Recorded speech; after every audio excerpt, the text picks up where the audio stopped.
예, 잘 지내고 계시는 줄로 압니다.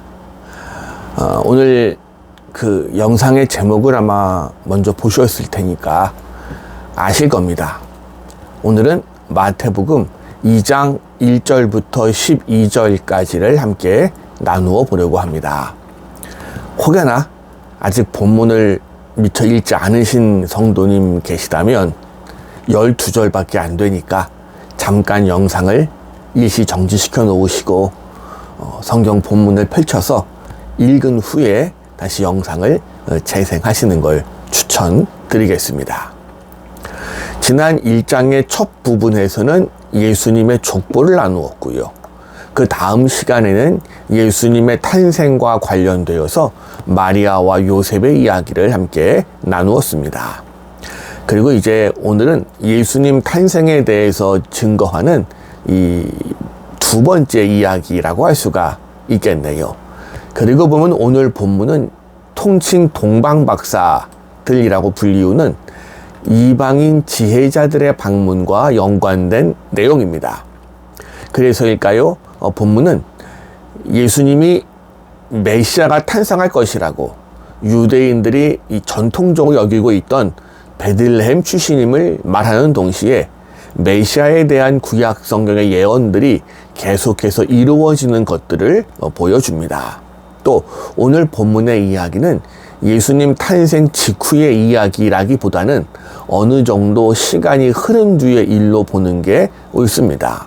그래서 누가복음이 기록하는 마국간 구유 사건도 마태복음 여기에는 기록되지 않고 있습니다. 오늘 본문의 배경에 대해서는 본문 1절이 정말 잘 보여줍니다. 보니까 헤롯 왕 때에 라고 시작합니다. 근데 신약을 우리가 읽어가면서 헤롯 왕이라는 이름이 등장을 하면 우리는 조금 긴장할 필요가 있습니다. 신약 성경 전체에서 헤롯 왕은 최소한 4명 이상이기 때문입니다. 그러니 헤롯 왕이라는 이름을 보면 이게 어느 왕인지를 점검해 보아야 역사적인 사건들과 맞추어 볼 수가 있겠네요. 오늘 본문의 헤롯 왕은 이른바 헤롯 대왕이라고 불리던 사람입니다. 기원전 37년경부터 기원전 4년경까지 약 33년간 팔레스타인 지역을 다스린 사람이고요. 역사학자 요세푸스의 기록에 따르면 헤롯 대왕은 기원전 4년 6월절 이전에 죽었습니다.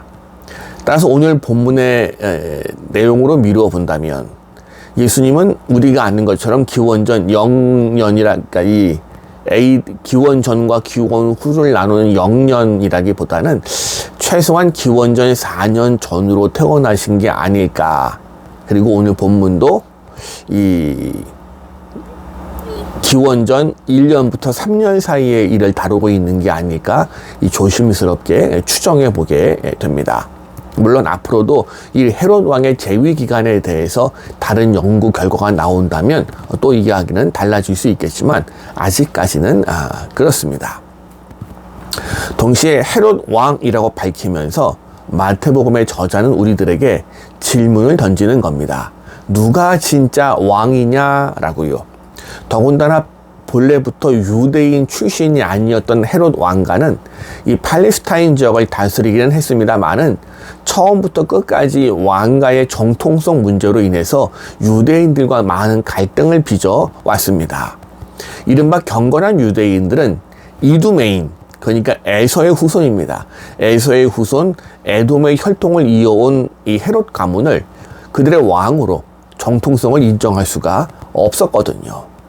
또 오늘 본문 5절과 6절의 내용은 이 구약성경 미가서 5장 1절과 2절을 인용하고 있는데 예수님, 그러니까 유대인들의 메시아의 탄생지는 유대 땅 다윗의 고향인 베들레헴이라는 것, 이것이 이미 오래전부터 유대인들이 갖고 있던 믿음이었음을 확인해 볼 수가 있습니다. 그리고 여기 오늘 본문에 동방으로부터 박사들이라고 기록하는 인물들이 등장합니다. 여기 박사에 해당되는 헬라어가 마고스인데요. 이건 우리가 흔히 아는 그 대학원 석사 박사 과정을 이야기하는 그 박사와 조금 차이가 있습니다. 이 마고스란 단어는 주로 당시 메데와 페르시아 같은 곳에서 꿈을 해석하는 제사장 그룹에 쓰이던 단어입니다. 그리고 후에는 주로 천문학이나 이 점성술 같은 신비한 지식을 가진 사람들을 일컫는 말로 사용이 되게 됩니다. 또 동방으로부터라는 말 역시 이 지혜와 관련이 있다고 볼 수가 있습니다. 그리고 여기서 마태복음의 저자가 이 동방이 어느 나라인가 어떤 지역인가를 염두에 두고 쓴 것 같지는 않습니다. 그저 저자가 의도하고자 하는 것은 지혜의 나라에서 지혜자들이 예수님의 탄생을 알아보고 찾아왔다. 이렇게 정리가 가능합니다. 그리고 기원 후 약 6세기경부터 왜 생겼는지는 아직까지 좀 정확한 원인을 모르지만 이 동방 박사들을 동방의 왕으로 생각하는 전통이 시작이 되었습니다. 그런데 그건 사실 아직 아무 근거도 없고요. 또 이 사람들이 유황과 황금과 유황 이 세 가지 선물을 가지고 오잖아요. 그래서 세 사람이다 여깁니다만은 여기도 사실 아무런 근거가 없습니다. 그저 본문은 박사들이라고 했으니 2명 이상인 건 틀림이 없습니다. 2명 이상 몇 명 이하인지는 알지 못해요. 그냥 선물이 황금과 유황과 몰약 3가지니까 3명 아닐 것인가 이야기하는 겁니다만은 심하게 말하면 1명이 3가지 다 들고 올 수도 있는 거고요. 10명이 오면서 3가지 들고 올 수도 있는 부분이기 때문에 사실 알 수는 없습니다. 그저 복수니까 2명 이상인가 보다 여기는 것뿐입니다. 그리고 이들이 예루살렘에 와서 무엇이라고 이야기합니까? 2절 보니까 유대인의 왕으로 나신 이가 어디 계시냐. 이렇게 이방인 지혜자들이 유대인의 왕을 찾아 나섰다는 사실은 종말론적인 의미를 지니고 있기도 합니다. 유대적인 종말론에 따르면 마지막에 이스라엘이 회복되면 이방인들도 시온으로 몰려와서 그 영광에 참여할 것이다 라고 되어져 있기 때문입니다. 결국 마태복음의 저자는 이 예수님의 유대인의 왕으로 오셨지만 단순히 유대인만의 왕이 아님을 보여주고자 하는 겁니다. 이건 마태복음의 시작을 열었던 예수님의 족보에서부터 이 마태복음이 거듭거듭 강조하는 상당히 중요한 주제 중에 하나입니다. 이 마태복음 자체가 유대인 중에서 예수님을 믿는 사람들을 위해 기록되었다 보니 유대인들이 알기 쉽게 기록이 되어져 있으면서 동시에 예수님은 너희들만의 왕이 아니다라는 걸 보여주고자 하는 것이요. 더군다나 예수님의 탄생 이후에 가장 먼저 그걸 알아채고 방문한 사람들이 이방인들입니다. 생각해 보세요. 참된 유대의 왕의 탄생. 그런데 유대인들의 무관심과 배척, 반면에 이방인들의 방문과 경배. 바로 이것이 예수님의 탄생 이야기 속에 담겨져 있는 아이러니한 부분이고요. 더 나아가서 예수님의 사역 전반에 걸친 아이러니이기도 합니다. 그뿐입니까? 왕으로서의 헤롯의 위치와 하나님의 도성으로서의 예루살렘의 위치가 이제 유대 고을 중 가장 작은 베들레헴에 의해서 흔들리기 시작합니다. 그래서 3절은 기록하는 겁니다. 헤롯 왕과 온 예루살렘이 듣고 소동한지라. 그래요. 참된 왕 그리스도의 탄생은 기존의 모든 질서를 뒤집어 놓았습니다. 그리고 재미있는 표현이 9절에 등장합니다. 동방에서 보던 그 별이, 이들이 보았다는 별에 대해선 사실 그동안 천문학적인 과학적인 조사들이 은근히 많이 있었습니다.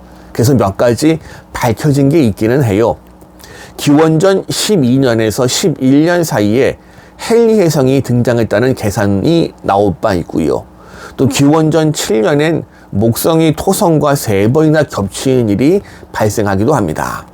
또 역사학자 요세푸스는 후에 이야기해요. 예루살렘이 멸망하기 직전에 특별한 별이 나타났다라고 말입니다. 그런데 말입니다. 사실 이 별이 어떤 별인지 과학적으로 증명해 보고자 하는 건 제가 볼 때 별 의미 없는 일입니다. 어떤 별이었는지 과학적으로 증명하고 계산하는 게 중요한 게 아니고요. 오히려 예수님의 탄생과 관련해서 특별한 별이 등장했다는 사실은 이 당시 마태복음이 기록되던 당시에 그 구약 성경을 어느 정도 알고 있던 사람들에겐 무엇이 떠오르는가 하면 민수기 24장 17절 말씀이 떠오를 수밖에 없었습니다. 자, 민수기 24장 17절 봅니다. 내가 그를 보아도 이때의 일이 아니며 내가 그를 바라보아도 가까운 일이 아니로다. 한 별이 야곱에게서 나오며 한 규가 이스라엘에서 일어나서 모압을 이쪽에서 저쪽까지 쳐서 무찌르고 또 셋의 자식들을 다 멸하리로다. 이 말씀은 후대의 메시아 탄생에 대한 예언으로 유대인들이 받아들이고 있었습니다. 따라서 오늘 본문에 있는 이 별에 대한 이야기는 별이 예수님의 탄생지를 인도했다라는 단순한 어떤 천문학적인 사건이 중요한 게 아니고 예수님이 바로 유대인들이 기대하던 그 메시아, 유대인들이 기대하던 그 별임을 보여주고자 한다고 보는 게 더 사실에 사실에 가깝지 않을까 생각을 하게 됩니다. 밤하늘을 비추는 별로서 구원의 메시아로서의 예수님의 탄생을 보여주지요. 또 오늘 본문에 가만히 보면 이 유대인들의 반응도 재미있습니다. 온 예루살렘이 소동했다고 성경은 기록하는데 막상 유대인 중에 예수님을 찾아 나선 사람은 또 없습니다. 메시아가 어디에서 태어날 것인지 이미 그들은 알아요. 유대 땅 베들레헴, 이미 예언이 전해져 내려왔고 그들의 신앙 속에도 섞여서 녹아 들어와 있던 겁니다. 그런데 무관심했습니다.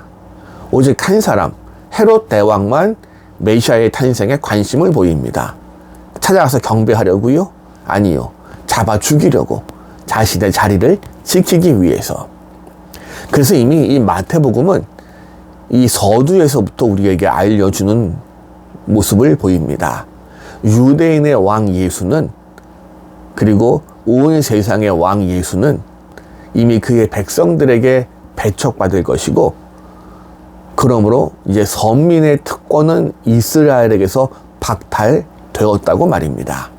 그래서 예수님의 오심은 이 새로운 질서의 시작이고, 복음이 요구하는 변화를 거부한다면 그 사람은 하나님 나라와는 상관없는 사람이 되고야 말겠지요.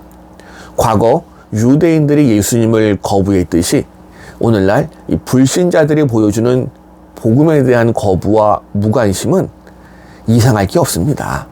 이건 이미 예수님 당시에도 그랬어요. 그저 우리는 인내심을 가지고 설득하고 전도할 뿐입니다. 그럴 때 주님의 탄생, 성탄은 우리에게 복음으로 다가오게 될 줄로 믿습니다. 감사합니다.